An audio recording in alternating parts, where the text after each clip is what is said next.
أمبار نايلومي قداميتي علال كاب تمرتنا عبيتي زمتاتيا أما كما بيرترا بموداتات تسعاتات تجمره محايمنات مدفع زبل بروجرام بزحات ولدي قدام ابزن سنتهم كمهارو زي كالو اديتات يقونو اي ثينك اب كبابي كاب خرنكو اديتات ينزل مهاران يرم بزح غزي ناي بوتات نيرو خون محايمنات نمدفع استفلاليه تمرتاوي عدلاتي وهاب نيرو ስለዚህ እተን ወለድ ማለት እዩ ኣብቲ ዘለዎም ግዜ እቶም ቆልዑ ትምህርቲ መኻደም ቤት ትምህርቲ ከይደን ፊደላትን ቁፅርታትን ከመሃራን ከምዕብላን ከም ዘለወን ይግበር ነይሩ ማለት እዩ ስለዚህ ብዙሓት መምሃራን እውን ኣብ ዝተፈላለየ ቦታታት ተመዲቦም ንዝተፈላለዩ ወለዲ ኣብ ምምሃር ተፀሚዶም ነይሮም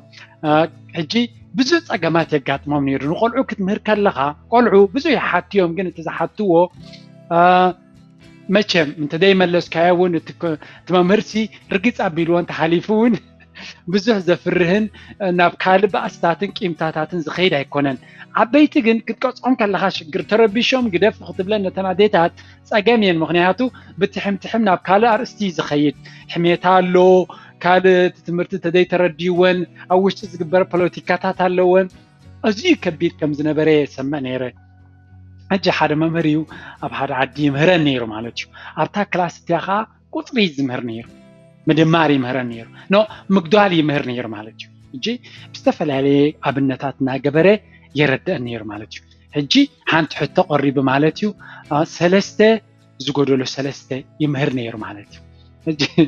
ንሓንቲ ኣዴ ሓረጉ ንበለን ኣዴ ሓረጉ ሰለስተ ባናና ነይረናኺ ሰለስቲአን እንተበሊዕክየን ክንደይ ተርፈክን ኢልወን መንነቲ